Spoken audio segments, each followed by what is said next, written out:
गोली की सरकार नहीं चलेगी, नहीं चलेगी, लाठी गोली की सरकार नहीं चलेगी। आपको शो किया था तो आवाज पे मैंने इम्तियाज मीर का किया था। आज वो सच बोलता था, वो इन्वेस्टिगेटिंग जर्नलिज्म करता था। आपने उसकी जबान बंदी करने के लिए आसान हल ढूंढा कि उसके अंदर गोलियां भून दो।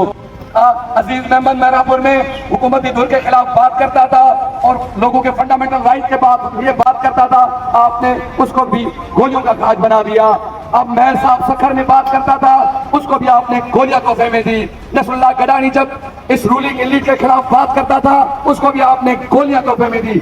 मुझे अफसोस है, इतना बड़ा प्रेस क्लब है, इसकी 100 की तादाद में मेंबरशिप है, शहीद के वर्षा बनकर 4 जन साफी खड़े हैं। आपको साफी भाइयों को भी निकलना पड़ेगा। आप कब तक हुकूमती बातों के ऊपर खामोश रहेंगे?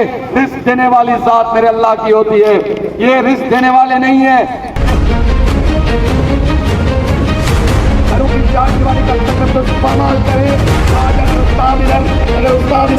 आज तक इस 5 सालों के अंदर इस हुकूमत ने जो अभी फॉर्म 47 की पैदावार है, उसने 26वीं आईनी तरमीम, 27वीं आईनी तरमीम, ये तरामीम दी है।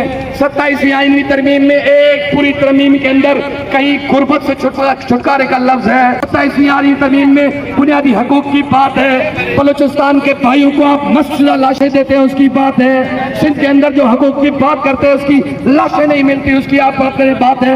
ये तरामीम सिर्फ और सिर्फ इनके घरों को चलाने के लिए है, इनके महलात बनाने के लिए है। जो क़त्ल थियो, जंहिंजी असां सख़्तु मज़म्मत कयूं था ऐं असांखे यकीन ॾियारायूं था त असां तव्हां सां जेका बि लीगल सर्टिफिकेट आहे तव्हां सां गॾु आहे। इन मामले में जेका बि तव्हांखे असांजा सीनियर दोस्त बलोच साहब ॿिया दोस्त बीठा आहिनि हिते, तव्हांखे जेका बि रहनुमाई घुरिबी उहे तव्हांखे प्रोवाइड कंदा। असां सख़्तु मज़म्मत कयूं था, शहीद इम्तियाज़ मीर जे कातिलनि जी गिरफ़्तारी जो मुतालबो कयूं था। नाइंसाफ़ी ज़ुल्म आहे, असांजी जाती ज़रूरत कोर्टनि में हूंदी, कोर्टनि में हूंदा की ॿार ज़ुल्म नाइंसाफ़ी। शहीद एंकर पर्सन इम्तियाज़ मीर जो मां नंढो भाउ आहियां। लतीफ़ जे हिन बैत सां आलिम जा अला आयूं तुंहिंजे आसरे, एदना सिरातल मुस्तक़ीम बाइद कोलेगा तो सिरात तिरे चित्री। वकील बिरादरी के मां दिल सां शुक्रगुज़ार आहियां जंहिं मूंखे मौक़ो ॾिनो 2 मिंट ॻाल्हाइण जो।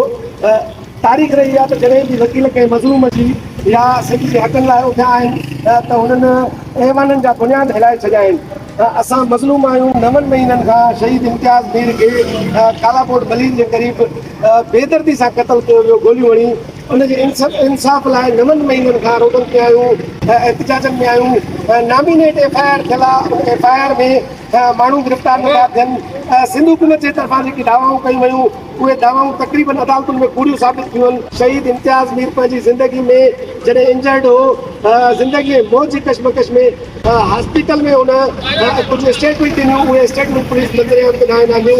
ऐं 9 महीननि खां असांखे इंसाफ़ नथो मिले। असां सिंध जे पाकिस्तान जे तमामु वकील बिरादरी खे अपील कयूं था त असां मज़लूम आहियूं, असांजी आवाज़ ॾियो।